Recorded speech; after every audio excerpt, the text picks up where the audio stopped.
to have.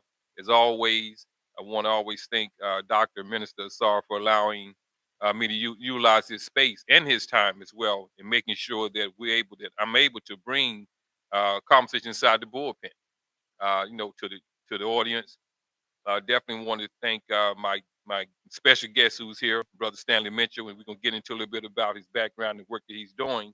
But definitely want to thank Brother Stanley for being here this morning and participating and taking time out of his schedule as well to be a part of this conversation inside the bullpen. So if you like this topic or some of the previous topics that's posted on YouTube, you can always go to Max Ragland, type in Max Ragland, Million Bars, and it will bring up all of the bullpen conversations we have had. Definitely, I want you to subscribe to my page. That way, you click on the little bell, you get a notification each time that a bullpen is being broadcasted. You will get a notification. So definitely, one of the things that I try to do is bring on guests, have informative conversations that where so men like myself, men like Stanley, and other men who've been in this program, as well as the women, can have a voice. But more important, I would say equally as important, is that family members possibly who going through similar circumstances, family members who may have a father who's incarcerated, a husband or a wife or a son or a daughter, they will be able to hear information that would be helpful to them, as well as resources that's available to them. So again, um, if you're fortunate enough to be a part of this conversation this morning, please take the time, share it with a friend, share it with your neighbor. Call someone up and tell them to tune in, because right here you're definitely going to get the uncut, street tested truth about what happens in prison, what happens outside of prison, but more importantly, how do you make those changes? But also, I'd like to send a shout out, to my beautiful queen, Harmony, and each Saturday morning, and she does a moment with Harmony. Definitely she's a life coach, she's a spiritualist, she's a healer. She's all of those things. So definitely may want to tune into her show. Just put in, Harmony Davis, a moment of Harmony, and you can see some of the previous shows that she has had. So with that said, Brother Stanley, want to say thank you, brother, for coming on this morning. And the topic this morning is changing lives from prison to the community. No success, no struggle, and no excuses. And definitely, the brother who I'm bringing on this morning can can really obviously tell you more about himself, kind of what he's going through. But definitely, I want you to sit back, enjoy, uh, get your pencil and pad out, take some notes. But it's going to be a great conversation. So, Stanley, thanks for being here this morning, my brother, and definitely kind of, if you would, kind of introduce yourself, tell a little bit about yourself to the listening audience.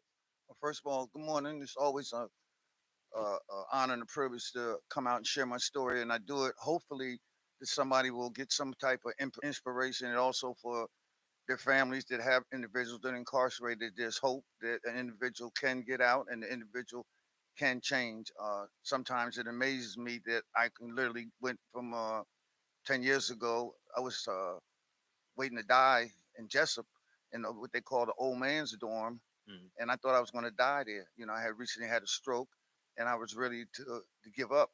But I had good people in my life, mainly my partner, who is also my wife now, and they said that don't give up hope. And I said, this is it for me. Judge sentenced me to the balance of my natural life plus 18 years, which I'll talk about later. And I had close to 4 decades, and to be exact, like 37 years, 6 months, 22 days, and 11 hours. And like I said, I started to give up, but through through through prayer of my family, I was able to get released. And so I was released with at 65 with $18 check that I couldn't cash because I didn't have no ID, and a bag full of blood pressure medication downtown Baltimore, 100 degrees. And all I got was a handshake and told me try to have a good life and make the best of what time you have left on this planet. And basically, that's what I've been trying to do. Okay, Stan, but definitely, brother, men like yourself and other men who've been on this show, as well as men that we both know who have served, many years, like brothers talked about, decades of their lives in prison, and getting out of prison, if you will, as an older man, going in as a young man, excuse me, coming home as an older man. And one of the things that we've talked about, on several occasions, whereas that when you think about someone who's been incarcerated for almost 40 years and someone who's been released, and not only that, so maybe in their 60s now. So we not only do we they these men are being released back to the community, say with no resources, if you will, resources that they need, but there's also health issues. There's potentially health issues. Brother talked about the medication he's having to take. So one of the great things about this particular conversation morning is that we get an opportunity to talk about not only some of the ways, because like the like the topic, but the topic of the conversation is there's no struggle, no success, and no excuses. So I like to start right here. Excuse me. When we talk about, so I want you to kind of brief, if you will, kind of walk us through. Almost 40 years of your life in prison.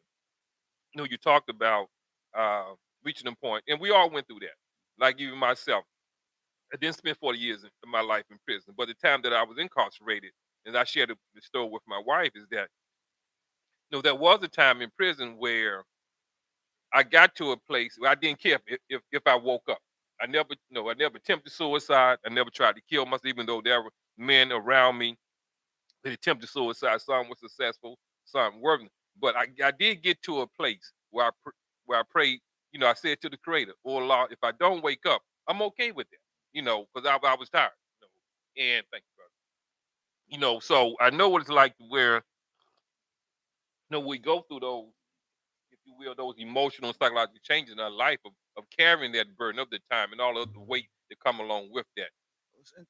Cutting you off. It's Mm-hmm. interesting that you say that because I had the same thought process. I Mm-hmm. guess it's when you serve, I guess 5, 10 years or more, especially when you serving a life sentence. There, as you said, I never thought about doing any harm to myself. But I would say to myself, if I don't wake up tomorrow, I won't be mad. Yeah. I feel as though that I'd be in a better place. Like I said, I made no attempts to do that, but I just felt as though if I didn't wake up the next day, I'd be okay with that. I always say, if my dirt nap comes tonight, I'm okay with Yes, sir. that. Yeah. I wanted to get out. Nobody wants to be in a cage, um, but I felt as though that I had exhausted all my legal remedies, Mm-hmm. and I knew that I guess the only way that I was going to get out would be through prayer or Mm-hmm. miracle, and it literally was a miracle.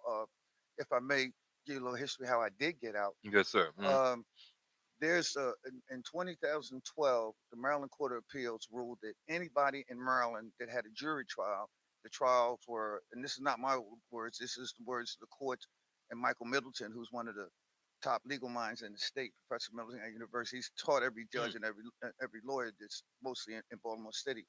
And he described our cases as lawless trials, miscarriage of justice. We had none of our juries looked like us prior to 1981, uh, and they were given instruction to basically say that you are the triers of fact and also the law, so they could basically find you guilty. They just didn't like the way you look. So as a result, the courts the courts ruled in the case called Unger versus State that all them jury instructions tainted the trials, Mm-hmm. and so the state was put in a position to retry us. But these cases were like 30 years, 40 years old, and the ones that they attempted to do something to, they lost. They lost. Yes, sir. So they decided to give us these shotgun deals, Mm-hmm. where they would call you down to courtroom in the morning, give you a new Mm-hmm. trial, and then at 2 o'clock in the afternoon you get resentenced to time served. Mm-hmm. Okay. Uh, some individuals like myself refused to take the deal.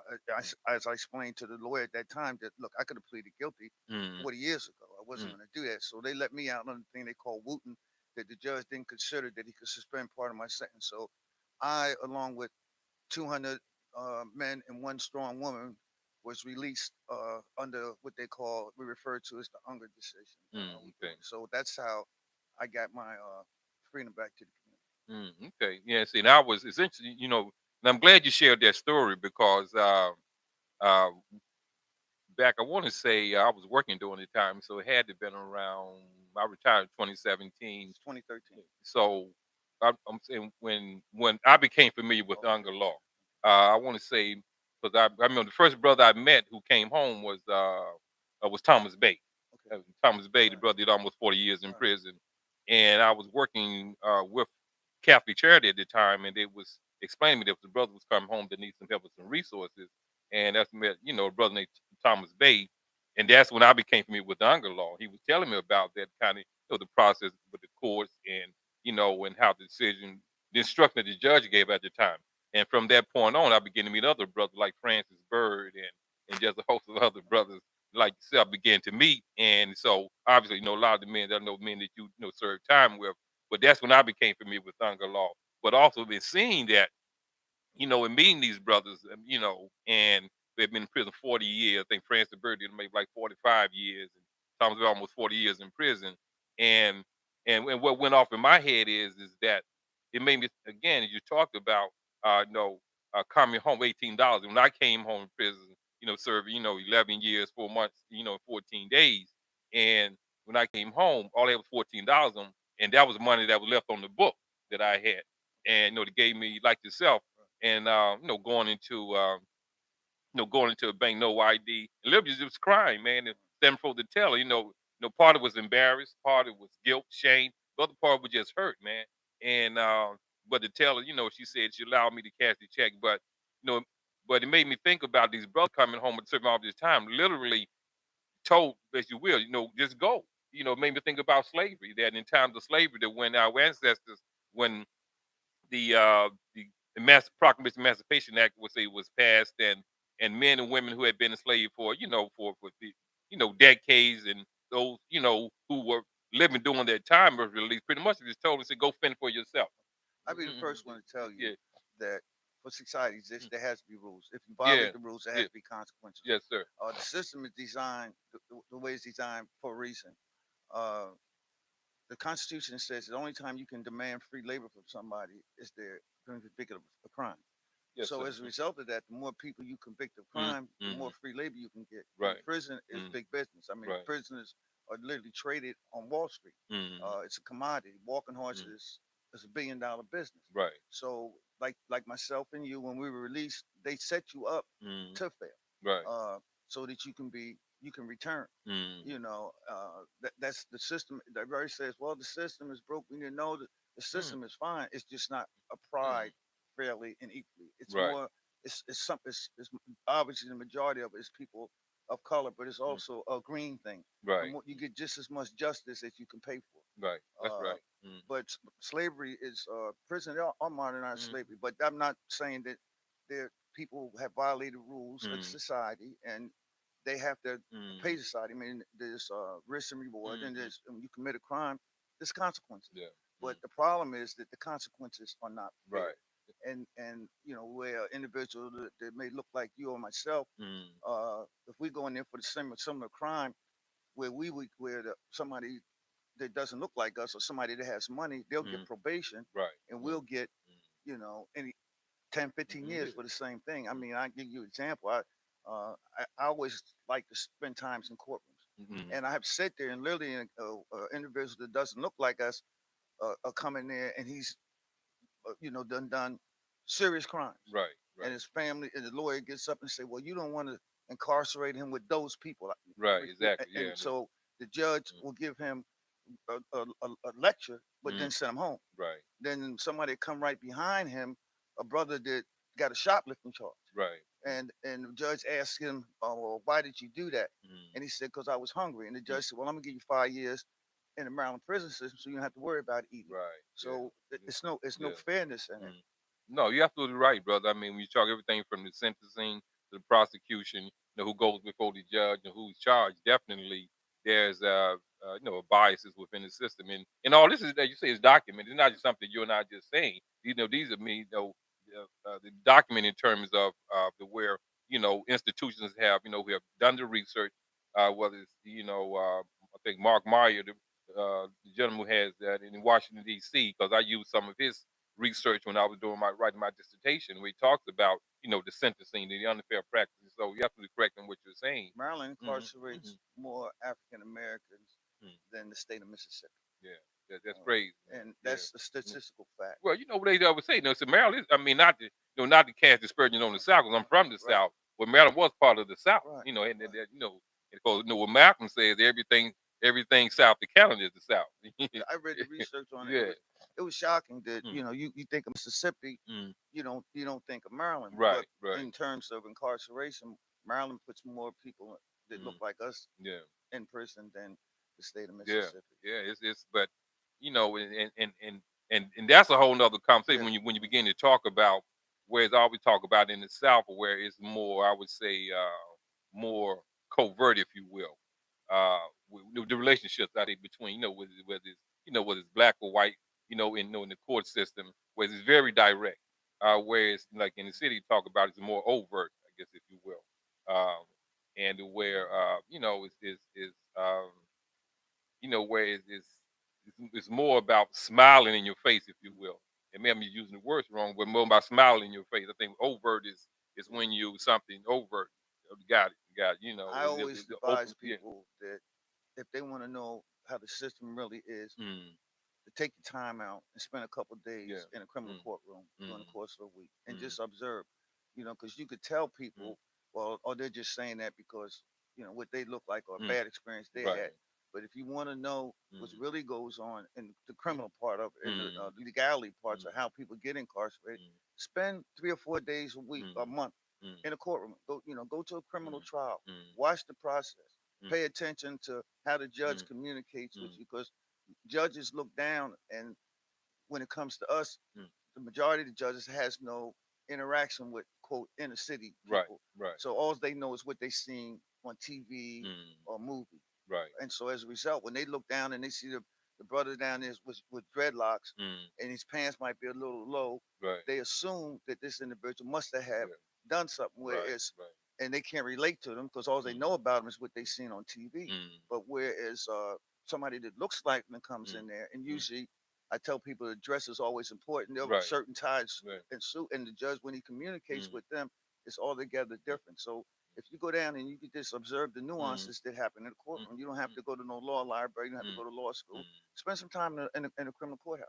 No, you're absolutely right, brother. Definitely, how we, there's the stigma associated with that as well. As the sister name is Dr. Chelsea McIntyre, who wrote the book "Criminalizing the Race," which talks about that how, unfortunately, the color of our skin has been criminalized, Mhm. and even today in 2022, you talked Good about, guys wear the white hat. yeah, the Yeah. unfair, the unfair practices. But I want to talk about, so when we talked about, being incarcerated, coming home, so uh, so what was some of the struggle that you dealt with now that you're home? Now you're home now. You've been released. You're almost 40 years in prison. Well, so what was some of the? Because I wanted to kind of walk through the process, the struggles, then we get to the success, and get to the no excuse part. But definitely now you're home, and like we all got struggled when we came home, and because of the conditioning process, if you will, things that we did in prison, we brought some of those behavior home with us, and having to and how do you change? Once you recognize that, what do I need to do to where I'm not doing that anymore? Well, I tell people Mm. that have been incarcerated daily in what I do for a living, that therapy is somewhat mandatory. Nobody's been incarcerated doesn't have a case of post-traumatic stress syndrome. If Yes, sir. for if you've done any length of time Mm, incarcerated, therapy is something that you have to do. mm, When I came home after being decades in prison, it was a new world. I right, mean, you need a GED to park now. You got right. to put your tag number in, go to the wind, do different things that you didn't have to do when you left. When I first time I went to a public bathroom and the toilet flush, I Mm, was literally looking to see mm, who flushed the toilet. I mm. mean, the world has the world didn't stop while I was incarcerated, That's and right. and, and Mm, everything was new. We're talking mm, decades. mm. When I left, there was no cell phones. The closest thing to a cell phone was Star Trek. Scotty beamed me up, the little Right. flip thing he had. There was Mm, no phones, and I noticed in this world when I came home that we have no more communication with each other now. right. Everything's the phone. I mean, Mm, people be on the phone, they'll walk right up into you. Their right. whole life is Right. on the phone. So people, everything is like text me, Mm, email me. There's no human mm, contact in right. terms of Right. communication. Mm, So it was a serious adjustment. I mean, I mm, had anxiety attacks. How bad were they? mm, Riding down the highway, and I was going to see the OJ show, mm, and next thing I know, I'm in the ambulance going to the hospital mm, because the anxiety, mm. of being around This is crowds. right. This is So real. Mm, everything was a major. I mm, mean, everything was a major adjustment. Like I said, mm, from something little is going to the bathroom, or mm, just going out to enjoy myself. Because, like you said, when you're incarcerated, you pick up habits that Mm. they're not going to do you no good. They serve no useful purpose out there. Some of them do, Right. but the majority of them don't. You know, I was Mm. going in restaurants and I didn't even eat my food. I was inhaling it because I Right. was so used to when the last man sit down, the first Mm. man got to get up. Right. You know, Mm. and my head was on a swivel. You know, because I'm Mm. trying to see everything, and really I'm not seeing nothing. Mm. So it was a major adjustment, and Mm. fortunately, I had people around me that I could communicate with, but it's Mm. still, as you aware, Mm. it's a trauma Right. coming out of prison, and when the world's changed. I don't care if you've gone for a month, the world could Right. change, but Right. can you Mm. take that Yeah. decades? Yeah. It was a shock. I mean, Mm. Mm. I tell people it's like coming out of cave Mm. and you're crawling and everybody else is on a Segway. Right. Right. I like Everything's that. moving, Mm. but you're just Mm. crawling. And I've Mm. been home 10 years, and I'm not crawling. Mm. Some would say that I'm walking, but I'm Mm. still not Mm. running or walking at a Mm. good pace. Right. Right. Some things Mm. never Mm. go away. Mm. Like I said, there's some good habits that I brought home. I mean, Mm. one thing in prison, it could cost you your life depend Mm. on how good you can evaluate Right. people. Right. And if a person is close enough, you can reach out and touch them. Mm. In a prison environment, Mm. you have to know, is this individual a threat or Mm. a friend? You have to do that Mm. quickly. You don't Right. have days. You have to Right. do that quickly just when you Mm. have that contact point. So That's that's a right. good thing, Mm. even in the community. Mm. Uh, Prison teaches you patience. Right. That Mm. you literally have to ask another human being, can you go to the bathroom? Right. And it also teaches you that what you thought was important. Mm. Most of us that went to people that have been in prison is for trying to get materialistic gain. Right. And you think that when you're in the community that you have to have the fancy car, you have to Mm. have the fancy clothes, or you're Mm. not going. People feel as though they're Mm. not even going to survive. Right. But then you being a 6 by 9 for years, Mm. and you still are mentally surviving and Mm. physically surviving. Mm. So you learn that when you get that what you thought was important, Mm. that's nothing is what's important to have you put in a cage, Right. right? Mm. Mm. So yeah, this you do learn some good Mm. things in prison, Mm. but there's more negative things that you Mm. learn because you Mm. you know you put a group of people together Mm. that have that had issues. Mm. Not like I said, some people Mm. a lot of people in prison, were in fact not guilty, Right. but they probably had some Mm. interaction with the Mm. law enforcement system to Mm. put them on Mm. their radar. Mm. So yes, it's you learn some things and some things you Mm. don't. But like I said, most of the habits that you pick up are negative, Mm. and you really have to have a third party, i.e., a therapist Mm. or close family Mm. that you can talk to and share these thoughts. Because the only Mm. person that can relate to them is the Mm. individuals that were actually there. If you have Right. never actually been experienced it, then you'll never get the grasp Mm. of what it's like to be locked in a cage. I mean, Mm. a couple years ago they had the earthquake, and when the earthquake, I was talking on the phone, the building shook. Mm. And then they saying, no, they said lockdown. They Mm. put everybody in the cell, locked us all down, and went outside, Mm. right? And so it Mm. dawned on me Mm. that I didn't put myself in this situation. I let the Yeah. system put me in Yeah. self a situation. And here Yeah. I'm locked in a cage, Mm. and if the building falls down, Mm. this is where I'm going to Yeah. be at. Yeah. And was it worth whatever Mm. I may have done in my life Mm. to get here? So Right. these things make me pause, and they also Mm. help me stay on the journey that I'm on Mm. today.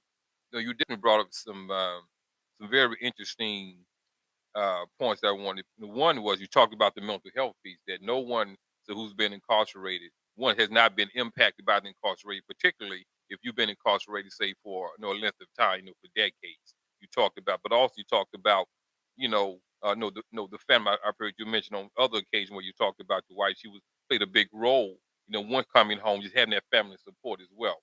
And so I want to listen to the audience. I really want them to really key in on that. I'm sure that they are, but when Stanley talked about, the mental health piece, because I've met brothers, who's home from prison, and they talk about, the mental health piece. But often I hear brothers talk about that. Sometimes, I'm just saying, just in men and gentlemen, some men and gentlemen, we like to believe that, that we don't need help. Whether we were socialized into a system, believe that that we can take on uh, many of these challenges, psychological challenges that we've had to deal with, whether it's incarceration, whether it's war, whether it's stress within the community, and we really don't need to talk about that.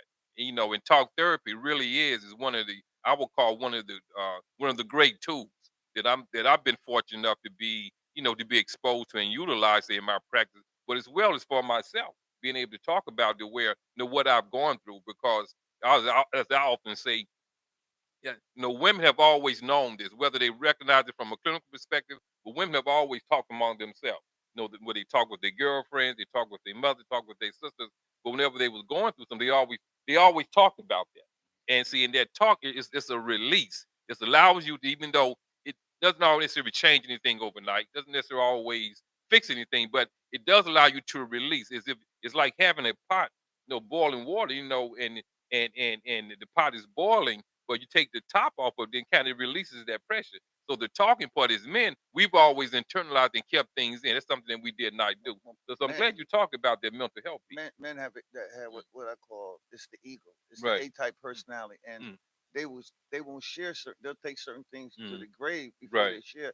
One of the things Mm. that we do at No Struggle No Success, it's by design. Right. Uh, the majority of our Mm. uh, clinical people and Mm. staff are Mm. black women. Right. And Mm. whereas individuals and men will share with a woman a Mm. lot quicker than Mm. they will tell you or I Right. Mm. certain things. Right. So it's important who they're talking to because, Mm. when I came, like I said, I went to therapy and the woman was 40 and Mm. I'm like 65. Mm. And I'm like, she's never been in jail. So I'm Right. like, how can you Mm. help me? But I Mm. learned quick in a hurry that it Mm. wasn't about therapy is Mm. about could anybody, Mm. regardless what your background Mm. is, because what therapist does, you gives you an Mm. Mm. opportunity to say whatever you want, Right. whatever is Mm. troubling you, no matter how weird Mm. the thought was, Mm. and they give you real life tools. Mm. I had a thing where is when I first came home, and this was out of Mm. concern. Mm. Family members would, Mm. if I went in the bathroom and stayed too long, they would Mm. knock on the door, Mm. and oh, where you going? And I took that as like having a Mhm. GPS on them. Right. But Mm. when I discussed that with the Mm. therapist, right, Mm. she said something that was real simple, but it Mm. made a lot of Mhm. sense. She said, "Be thankful that you have people that care enough about Mhm. you Right. that where you going? Right. Are you okay?" Right. Whereas I looked at it as negative, like Mm. people bugging me, Right. really. But and the Right. fact of the Mm. matter is that when discussing it with her, it's sharing Mm. to her another thing. Mm. Like I said, sharing what are you really thinking? Like Mm. I came home, but people still Mm. ask me, Mm. I doing this and doing Mm. that, Mm. and she just said something real simple: Mm. be thankful Mm. that you have somebody, Mm. several people Mm. that care about you, that care where you at, or Mm. how you doing. But Mm. if prior to therapy, I looked at it as a bad thing. So Mm. therapy can be good whether you've been in prison or Right. not, but Mm. especially Mm. if you've been incarcerated, Mm. it doesn't matter whether the Mm. person that Mm. actually been in prison, Mm. they can help you with Mm. or give you guidance. Right. As an individual, you have to put the work in to change. Mm. That's Mm. always on you at the end of the day. Mm. But they can just give you suggestions, and whether Mm. you take the Mm. suggestions or not. Mm. Even though I knew that from being incarcerated, you have the tendency to go from 0 to 60 Right. Right. over the Yeah. simplest Right. things, Right. That's right. right? Right. And Mm. so she said, okay, do you know what triggers you? Do you know your Mm. triggers? So once you identify what upsets you, Mm. then you have to Mm. design some kind of some kind of system that works Mm. for you. Mm. From everybody is different. Some Mm. people count to 10. Some Right. people take breaths. Mm. Uh, in my particular Mm. case, when I'm if I'm really like angry, I feel a trigger come on. Mm. I remove I don't say Mhm. anything because Mm. certain things you'll say that you Mm. can't take back, Right. Mm. right? So I had the tendency to remove myself from that situation or Mm. that individual. So Mm. and like I said, so therapy has gave me numerous Mm. things that have Mm. helped me on Mm. this journey that I'm on today. No, you're absolutely right. Now, and I'm glad you brought that up, Mhm. because you say, obviously, as I always talk about when I'm speaking with my wife, is that, as a man, I would never know what it's like to carry a child inside of me. So it's something that I like at the prisons, is that unless you've gone there, you're really just not going to know. But it doesn't mean that as a man, I can't understand pregnancy from the Mhm. perspective of knowing that, the baby's growing inside my wife's womb, and caring for the child.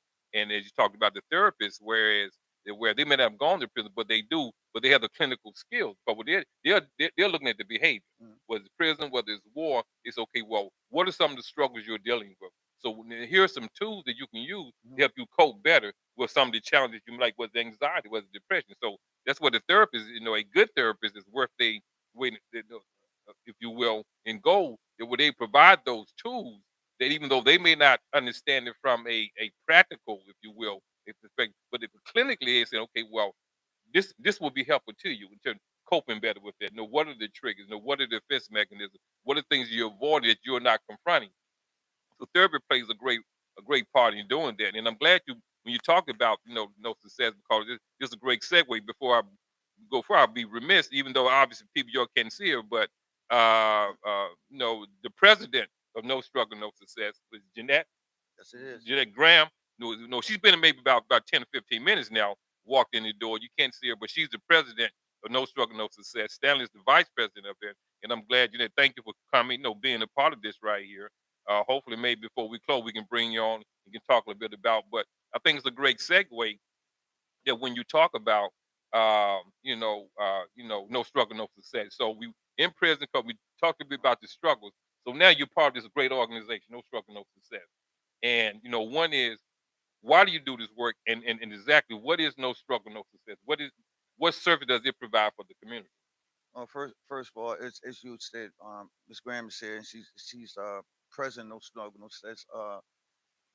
If it doesn't be for Miss Graham, there wouldn't be no struggle, no success. There wouldn't Mm, be no program. mm, She is the sole architect mm, of the program. I am the experience, and as I tell people, mm, she dots all the I's and mm, crosses all the T's. mm, The answer to the first part of your question is why I do what I do. mm, Well, selfish reason for one. mm, It keeps me mm, grounded. It keeps every time I go into a prison to help get mm, another brother out, mm, I remember everything that I went through to get out. So mm. it's a lot easier for me to not make a bad decision.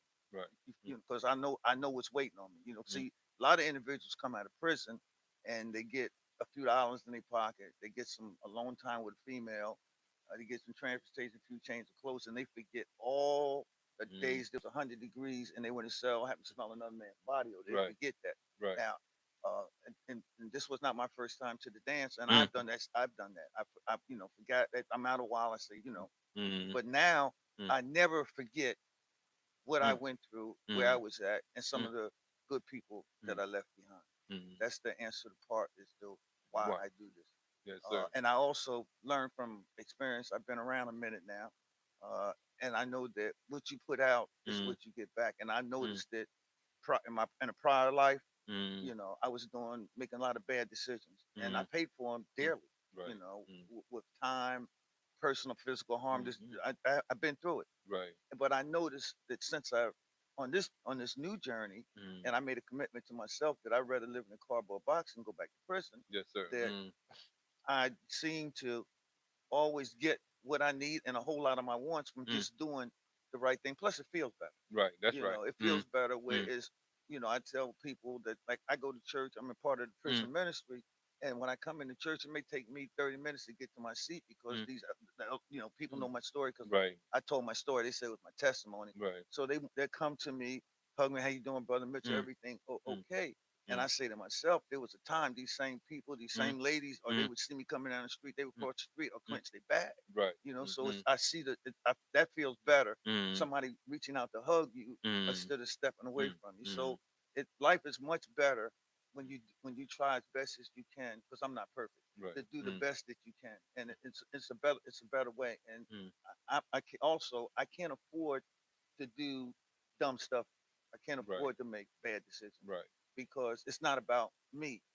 It's Mm. about other individuals. It's about the program. I Mm. always tell in Mm. my orientation piece to individuals that if you go to a dentist and he tells you, well, he's gonna make your teeth look like a piano, but Mm. then he opens his mouth and his teeth is green, you can say, Mm. hey man, you gotta get yourself together. Right. So I have to walk the walk, what That's gives right. me That's pressure, right. but it's good pressure because it keeps Excuse. me it Mm. keeps me grounded. And I know that I can't make bad Mm. decisions. I can't stand on the corner and pass pup. Mm. Mm. Certain areas I just can't afford Mm. to be Mm. because of what I represent. Mm. And Right. I come out the door, I represent my family first, Mm. Mm. and no struggle, no success second, which Mm. is a program. Like I said, there was Miss Graham is the Mm. architect, and I Mm. I pretty much managed the program based on my Mm. personal experience. Mm. Nothing, and another thing, there's nothing in our program that I haven't personally had to do. Because when Mm. I came home, I had assistance of University of Maryland, two social workers, Mm. and they were good people, and Mm. and I'm not putting no shade on them, but they basically just couldn't handle. You're talking about 200 men and one woman that had done a Mm. total of 1,900 years. Mm. They had two social workers and some interns, so they Yeah. had best Yeah. they at best would have to send you here, Mm-hmm. send you there. And Mm-hmm. Miss Graham myself got to get to know we need a one-stop shop Mm-hmm. where an individual can come and get everything that he needs. If he can't get it on site, we have staff that will see that you get to where you need to be. That's the no excuses. We try to make sure that if an individual Mm-hmm. decides to reoffend, because Mm-hmm. that's what that person wanted to do. Right. Other Right. words, he can't say that he Mm-hmm. didn't have no clothes. He Mm-hmm. can't say that he didn't have no roof over his head. He can't Mm-hmm. say that he didn't have no thurbs to talk to. He Mm-hmm. can't say that he had no transportation to get to work. Mm-hmm. So if this individual decides to reoffend, then that's on him. Right. All right. But fortunately, we're in terms of new Mm-hmm. felonies, that hasn't happened to none of our clients. We Mm-hmm. have a few clients that has some issues with their Mm-hmm. probation, but as Mm-hmm. far as the ones that actually follow Mm-hmm. this, I always like to say follow our menu. Mm-hmm. That they're still out here and they're doing Mm-hmm. well considering where they came from. So a lot of people here is the slick part, and that's no struggle, no cess. But the most Mm-hmm. important piece of our program is no excuses. We try to remove Mm-hmm. all excuses from an individual as to why they decided to do what they did, and we feel as though based on the years that we've been doing this, that it seems to resonate with the Mm-hmm. population that we serve. No, that's excellent, brother. I'm glad you're sharing it with the listening audience because when you talk about the no excuses, I'm gonna come back and talk and follow up on some of the things you said. But I definitely want to, you know, when you talk about the no excuse piece, because I can remember when I was incarcerated and I was in a substance abuse program, and I'll never get the brother named Mr. Ford, who was the I guess the addiction counselor, and the question he asked, basically what he was saying was is that at what point does prison does not become an option anymore? And so it made me start thinking about that. And for me, was I made the decision when I was incarcerated. I said, "Well, prison not an option for me anymore." And but in that statement, but what I'm generally saying that you say is that now when I wasn't when I came to prison, I only thought of myself. I was selfish, I was self-centered in the choices that I made. But now I realize that my decision how it impacted my my older children, the mother of my older children. So now, as just talked about, is that when I'm out, I understand that it's not just me. When I make my decision, it's going to impact my wife, impact my children, it's going to the community I'm a part of. But also, am I representing that when I go inside the institution? I've been fortunate enough to be allowed to go inside, the MCIJ or Patuxent and some, the Charles Hickey and the juvenile centers, and and the things that I asked, the young men to do, even the older brothers like myself, and ask them to do is that, am I representing that? So when I talk to them about, maybe going to school, not committing crime, I have to be about that myself. But I'm not. But for me, I realize, and I told this and I shared this with the parole board is that like anyone in their right mind wants to get out of jail, wants to get out of prison. But my reason for going to school, my reasons for it wasn't my primary reason because I wanted to change because I knew I was a better person than when I was living. I knew I wasn't raised like that, but also I understood that that what I didn't have a relationship with the Creator. However, one maybe find the Creator. As a Muslim man, practicing Islam, is that my thing is that I didn't have a relationship with God. And when I got to prison, it afforded me the opportunity, with the poor choice of words, but uh, but to have a relationship with the Creator. That where now, okay, if I trust the Creator, if I live according, not just because, but you know, I'm not doing it my way anymore.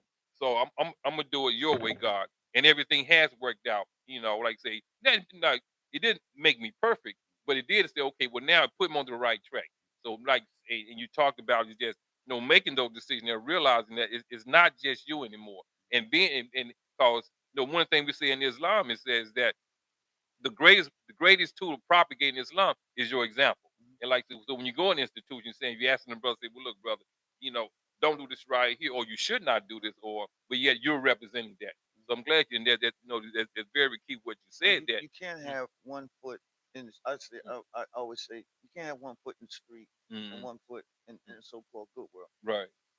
Over my years, I've experienced a little bit most religions. From Mm, younger days, I had the bow tie Salam Muhammad mm, speaks. mm, Baptist church. mm, Older days, Sunni, right. and different. I took a little bit from each Mm, thing, but I right. basically Mm, my religion is basically karma. right. I believe that it's what you put out in the Right. universe That's right. is what Mm, you get back, mm, regardless who you decide is your higher power. right. But I think if a higher power gives you freedom of choice. mm, And if you do what your inner voice mm, tells you to do, mm, what people refer to as gut, it's mm, usually mm, right. mm, So I believe in the universe is situated so mm, what you put out is mm, what you get back. When I was doing, as I said earlier, when I was mm, making negative choices, I mm. paid dearly, Right. you Yes, sir. know. And now I have more good days than I Right. do Mm, bad days mm, because I would like to think that I'm walking the path of whether it be Allah mm, or whatever, mm. who Jehovah, whoever it is, Yes, that sir. may be Mm, the higher power, mm, is somewhat treating me a little bit better mm, because mm. I'm doing what I'm That's supposed to, right. what I That's say I'm right. supposed to do. That's right. Mm, I divide my life into three parts. From role, redemption, and resurrection. mm, In my earlier years, mm. I own that. Right. I was Mm. rogue. Yes, sir. Then when I went to prison Mm, for decades, that was redemption. mm, But the first part being a rogue, I did mm, what I wanted to mm, do when I mm, felt like I wanted to do. I mm, didn't care about nobody but myself. mm, If you weren't family or somebody considered mm, family, I mm. didn't really care nothing about Right. you. Mm, But then when I got incarcerated and I found myself, I'm not being from Maryland. I mm, didn't have what they Tripoli guys have. I didn't mm. have no homeboys, Right. No. So I had to make it on my word and who Right. I No. was as an individual, Right. and that became the redemption part. And I started realizing that I was better than this. I was Mm, finding myself that I mm, put myself in a situation where somebody has got the IQ of a brick, has got mm. control over me, Right. That's right. Mm, so then when I got released, I went into my resurrection mm, phase. mm. Not the religious thing, but Then. I feel as though that I left Mm, 99.9% of my mm, negative mm, habits mm. at that door. Right. Mm, So not mm, like I said, I'm not perfect, and mm, I still bear off, but nothing. mm, But I tell you this, Stanley don't do nothing mm, that's gonna have nobody mm. put no cuffs on Right. me. Right. That's right. That's And right. Mm, I know that, as you said earlier, that when you're doing this type of work, you can't be just a leader because you're walking in front mm, of the mm, line or mm, you have a title. mm, You have to mm. walk the walk in your daily life. Right. No, that's extremely important. I'm glad you shared that because I think many times it's with even with the young, because we hear, we read the Mhm, newspapers or where they on electronically now. mhm, People just still read newspapers, but we watch the news and we see what's going on in the younger kids today. And one of the constant themes that I'm hearing from the younger people is that using the word phone, that nigga phony, man. mhm, And it means a lot of different things, but when you ask them specifically what they're saying is about that. This dude, he talking about this right. This dude, whether he getting high or crack or something, whatever. He trying to preach to me, and I always go back to the Quran. Talk and say the best Dawa propagation is your example, mhm, because when people, because even though children themselves, they aren't crazy for the most part, using the word crazy, but in the context of is that you can tell a child, we don't smoke, and the child see you smoke. That's a contradiction, man, and send contradiction messages. So, and these youngsters out there, when they like what they call the uncle, the old head come around and saying, "Hey, boy, shouldn't be doing." They see you doing it.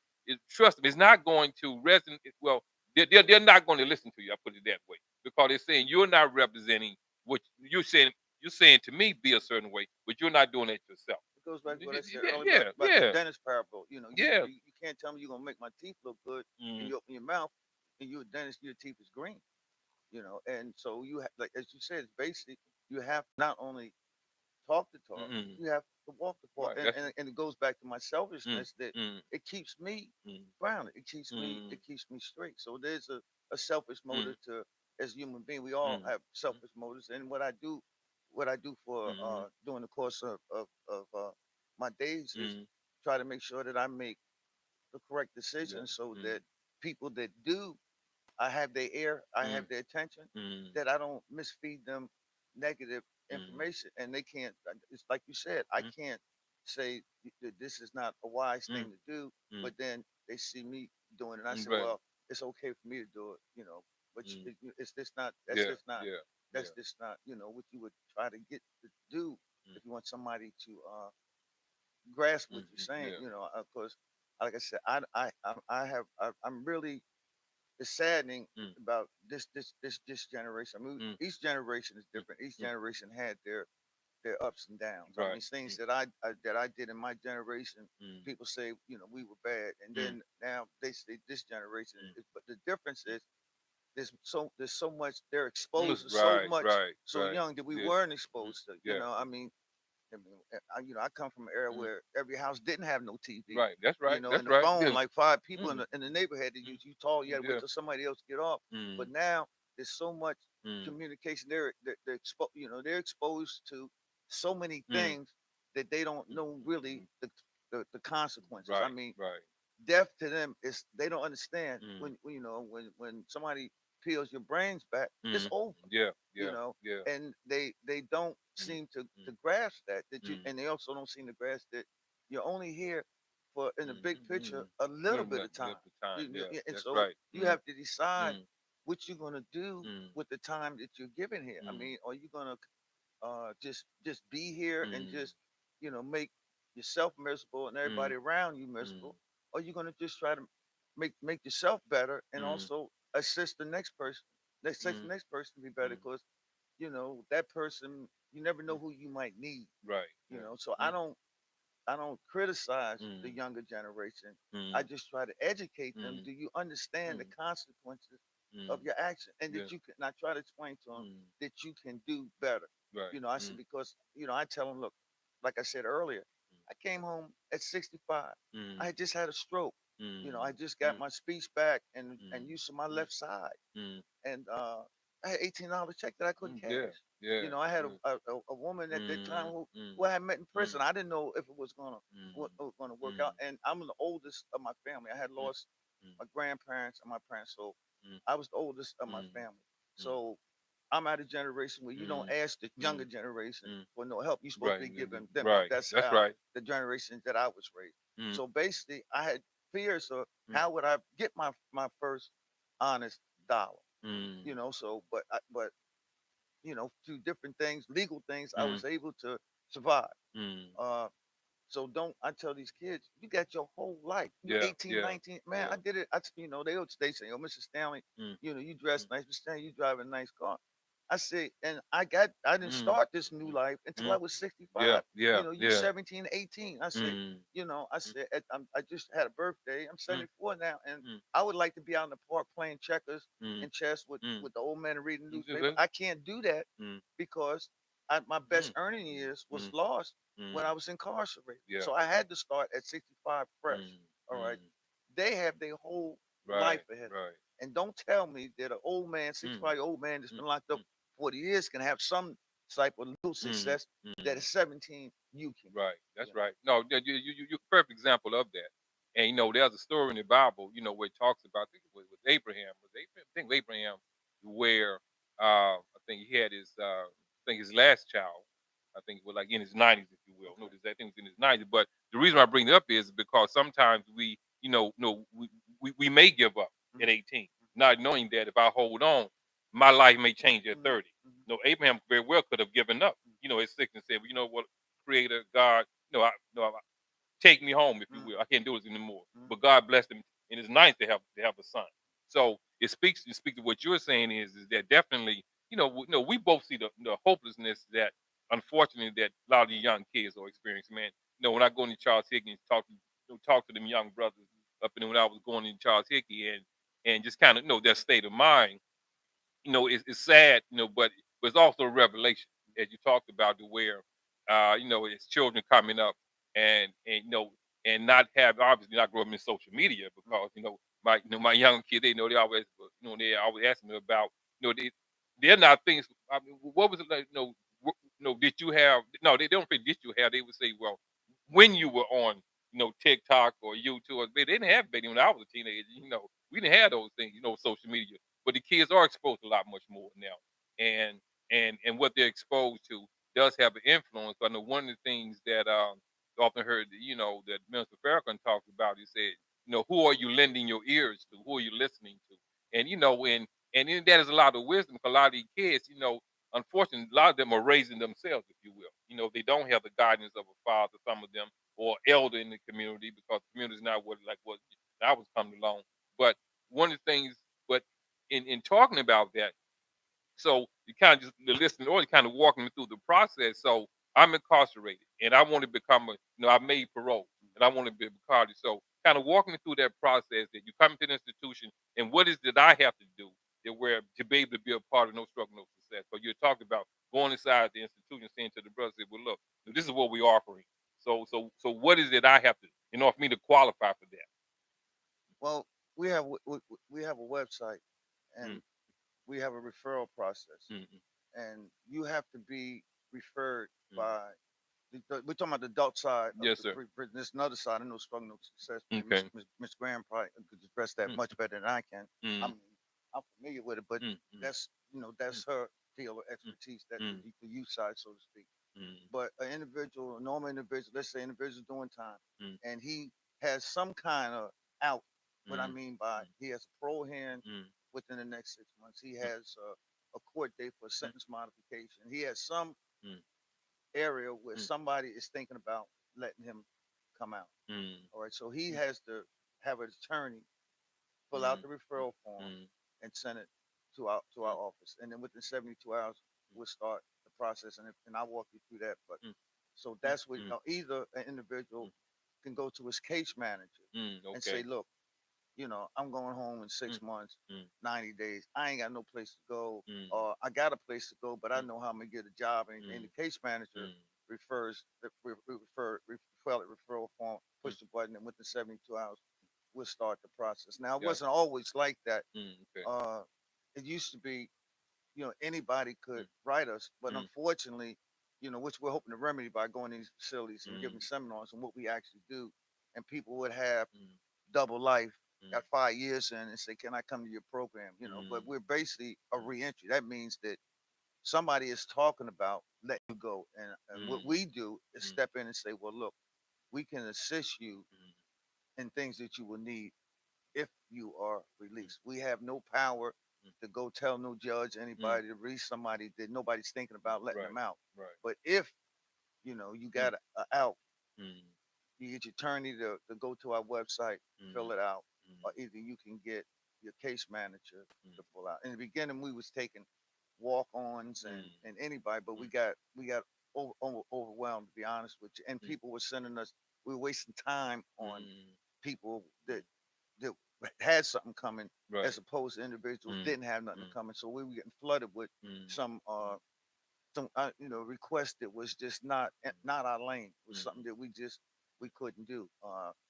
We do still. I mm, mean, we mm, still if we still will occasionally mm, help people. We try not to turn anybody down. But as far as being a member of, if mm, somebody can come mm, by our office and mm, say, you know, I need some clothes, I need mm, something to eat, mm, do you got any kind of jobs, and we'll mm, assist them, mm, but they won't get the same VIP uh, process as mm, somebody that's incarcerated gotcha, is gotcha. coming out Mm, and don't have anything. I mean, if you've been out here mm, a year, mm, you know, you shouldn't be walking around without your ID. right, right.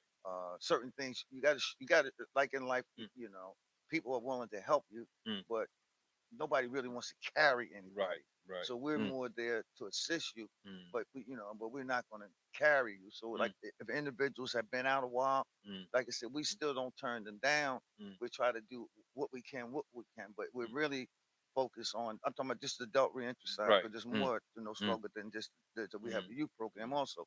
But on the adult reentry side, mm, which is my lane, mm, we try to assist the mm, individuals that are coming out of a mm, cage mm, after being in there for mm, lengthy mm, periods of time, especially now that they passed the law I talked about earlier, the Juvenile Restoration Act, where mm, anybody got their time when they 16 to 18, they're mm, entitled to a modification. So we're getting individuals that went in when they were 16 mm, and now they're 50. And, mm, from discussion with my president, because she's actively mm, involved with these interviews, and she notices that, you know, physically mm, they're 53, mm, 55-year-old right, men, right. but Mm, 16 they have different. this childish Right. character that Mm, you could see. mm, So we try to make sure that through mm, therapy mm, and let them know that everybody is not trying to get them sent back. right. Mm, That we're here to assist you. If you mm, say you want it, mm, we want like in a better statement is we want everybody to eat. right. Okay, Mm, but some people just can't eat at our menu right. basically. Right. No, I'm glad you kind of talked a little bit about you have the adult side, but also the juvenile Hmm. side as Hmm. well, and what and some of the service that you're offering. I know this is it at this, I guess you will, the junction, of the conversation, kind of deviating from, I guess, the normal protocol. But Miss Graham, would you like to come on and share a few words, talk a bit about the, if you will? No, this has never been done before. This is the first time. This is an exclusive. Stanley just walked off, people, but that's okay. We all right. We gonna be okay. But definitely, I want to introduce Miss Jeanette Graham. She's the president of No Struggle, No Success. We only have about 5 minutes, but definitely want to talk a little bit about kind of pick up what Stanley was talking about, just kind of the role, the process, if you will. Yeah, sure. You can slide a bit closer for it. Make sure they pick that up. Thanks for having us this morning. Every time that Stanley talks, Mm. I learn something new, Right. and it gives me that energy to Mm. continue moving forward. Mm. Just to piggyback off of some of the things that Stan has uh, well said, Mm. NSNS or No Struggle No Success, we've been around since 2018, Mm. Okay. and we originally started with identifying intervention services for youth to Okay. ensure that they do not go into the adult prison system. Okay. No Struggle Success name was adopted from a 15-year-old who was charged as an adult sentenced to 25 years. No murder, no rape. It was a fight that set up by a corrections facility in Mm. Frederick County, Maryland. Okay. And so from that, it just didn't sit right with me being his mother, Mm. working in corporate America, doing the things that I did to have an example for him and his Mm. siblings. How can you send a child away in an adult system? Right. 24-hour lockup, no education for 2 years, Mm. waiting for a trial, and the legal and criminal systematic poisoning that I Mm. experienced trying to fight for my son. Mm. He's now 90 days home. He Mm. served 7.5 years in prison. During this time, me and Stan came together, the youth side from 18 to 24-year-olds, youth and young adults, Mm. identifying their barriers and Mm. addressing them with their parents to navigate through the criminal legal system, giving them Okay. the resources that they need. Mm. They have to have, juvenile record in Baltimore City Public Schools, and or private, Mm. live in underserved communities, IEP, Mm. 504 plans. That's how we do the youth side. Okay. The adult side, as Stan mentioned, you have to have MOU with No Struggle No Success Mm. to refer your clients to us Mm. and or a lawyer or a case manager. The process pretty much entails that this referral form is their way of saying, hey, these are the services that I need. Got you. Then we kind of personalize their resources and Mm. then generalize the standard needs. Got you. Everyone that comes into the program, there's a holistic approach to mentorship. Mhm. So 50% of my staff are returning citizens. The Mm. other 50% are individuals like myself. We just ain't get caught. Got it. Mm. And that we have the love and Mm. the patience and want to continue to learn and grow with understanding Mm. how we can reduce Mm. mass incarceration Mm. and the recycling from in and out of prison. Mm. And so the program can run from 6 months to 18 months for an individual, depending Mm. on their needs. Okay. This is a family-owned and oriented business, Mm. and so we serve Baltimore City primarily, but Mm. Maryland statewide. Got you. We have Mm. primary partnerships with Baltimore City, Mm. Baltimore County, and PG County. Mm. Our highest referrals come from Baltimore City. Mm. Stan and I go into the prisons Mm. 60 to 120 days from someone being released if they're Mm. mandated release, and or if their lawyer has a Mm. court hearing coming up or parole hearing. The individual basically we interview their family to Mm. ensure that they understand the patience level, the financial part Mm. of assisting someone that's coming home from prison, Mm. and then also the other side of understanding the resources that's available to them as well. Okay. Because the need of the holistic approach is to ensure that everyone knows that they have authentic, real life resources. Mm. And that's not a referral management Mm. place. Everything that we have is on site, Mm. unless they're going to NBA, Social Security. Right. And then we also have our service providers on the clinical side to Mm. ensure that we address them as a whole person. Got you. Stan and my team, all of them have served at least 20 years in prison or more. Mm. We do have others that, like the Ungers, may come in Mm. support because this is an entire reentry community. We can't do it by ourselves. Right. And the expertise of those coming in to talk to our younger Mm. individuals, or even to talk to a man that said, Mm. listen, I understand what it feels like Mm. to be in there and to come home Mm. and having that level of patience and understanding what can be done in the first 90 days while you're home, what can Mm. be done Mm. moving forward. And so the idea is to ensure that we serve 220 individuals per year. Avenue of Richard Youth, the partnership with Baltimore City Schools, State Attorney's Office throughout the state, and Public Defender's Office. And then those community partners that are in the community, small or large, that truly want to be accountable to assist those individuals. I can't name one person that I know personally that everyone that I've been around have at least one person that they love and care about being in prison. Right. And that idea of just knowing that social development piece, that accountability, the remorse, those ones that are innocent, that are fighting for a chance to come home and be heard. There's a lot for us to continue step, Right. moving forward. Right. And the fact that it is a form of plantation, and that we taxpayers feed into it, Right. that That's money right. could be used towards something else in rebuilding and restoring our community. And that's truly designs the best way, which when I say best is that we hold a 98.3 success rate. None of our 311 individuals since 2021 have reoffended in a sense where they committed a new crime. So what we do is evidence-based approach. We have the trust and building credibility relationship with people that hold power, a judge, a state attorney, even lawyers coming to us saying help. And then individuals that's in prison that have admired what Stan had done, and just having that male and female approach, the seasoned and youthful partnership. I can't imagine doing this with anybody else besides my uncle. And so the team that we've created, from volunteers to paid staff, that it's something that all I want to do was to get my son home. That was the whole idea, and understand why my uncle went to prison for 38 years, and him remember me being in diapers, want to see him in an institute. And so having this full wraparound service, we hold ourselves accountable, we hold that returning citizen accountable, and we hold those judges and lawyers accountable for saying, what are you guys doing to make it fair on both sides? Right. They talk about diversity and inclusion, all those things. We've been dealing with this for years. Data has been out there for years. Right. Where is the action plan behind it?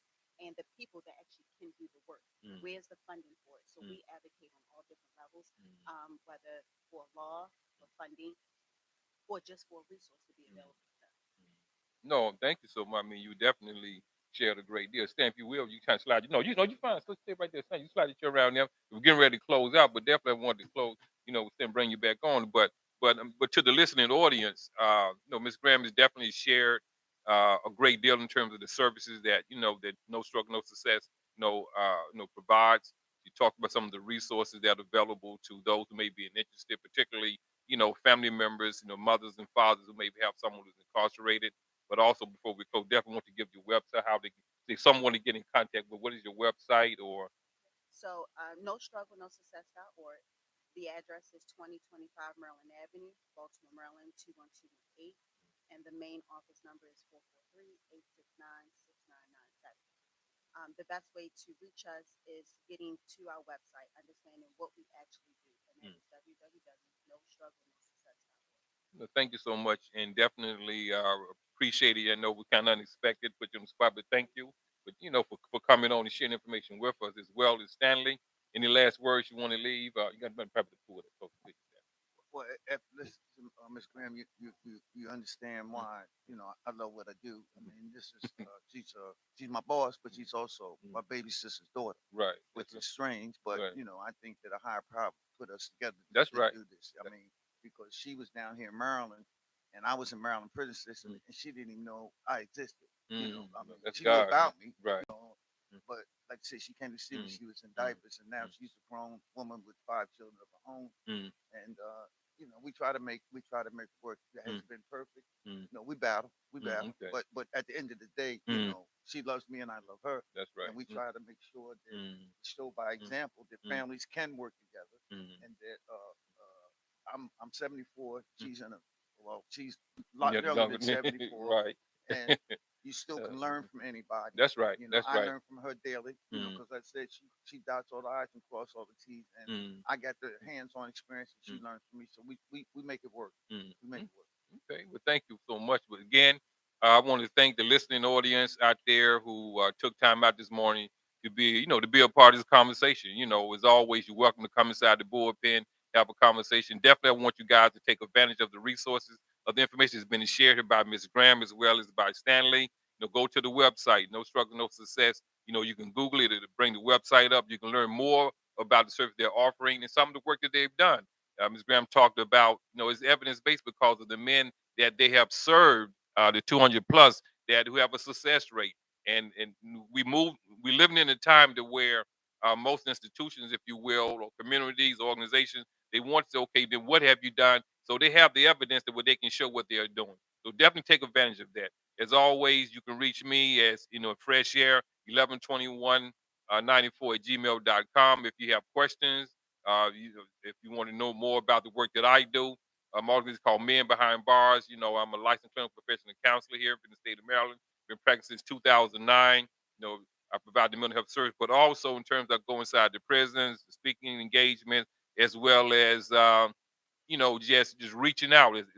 In terms of the work that I do, with just caring enough to say, well, look, I know having been in a situation myself and understanding that in order for me to be able to be effective in the work that I do, one had to fully represent the things that I'm saying, but also care enough to know that where everyone makes a mistake, everyone deserves a second chance. We haven't gotten there as fully as I would like for side to be, but at the same time, that I continue to move forward and thinking that if someone who's standing to willing to change, who is demonstrating that and willing to put in the work, there's no excuse. There's no excuse. Is that we know we all can change if that's what we want to do. So again, thank you all for taking time out of your Sunday to being a part of this conversation. I look forward to again. The bullpen is the last Sunday of each month. Obviously, it'll be the last Sunday of August with the next conversation. Again, come inside the bullpen, have a conversation with us. Go to the YouTube channel. You can put in Max Ragland, Me and Behind Bars. It'll bring up all the previous topics. There's a lot of information. Stanley shared a lot of information about his experiences and his the work that he's doing. His grandma talks about the work that she's doing, and but also didn't miss the piece that this was inspired by her son. I caught that where a young man, and what his experience was. So as a mother, again, that mother love is saying, well, no, this is not going to happen to my child. So it sparks something in there. But also, but what I don't want us to miss is that when you look up on here, what you see, look past us, and what do you see? You see the Creator. You see God. You see God working through us. It says there's saying that God sometimes take a crooked stick to make things straight. Standing like myself, we was a crooked stick at one time, but God taking us and making things straight. So we're not glorifying our past, but it is a part of who we are, part of our experience. So now, how do we utilize that, for the betterment of our community, ourselves, and our family? So again, I'm not going to hold you. Thank you so much. Thank you, brothers, Dr. Sar, as always, for allowing me to use your space again. You know, just be safe out there going into the new week. Monkeypox is real. COVID-19 is real.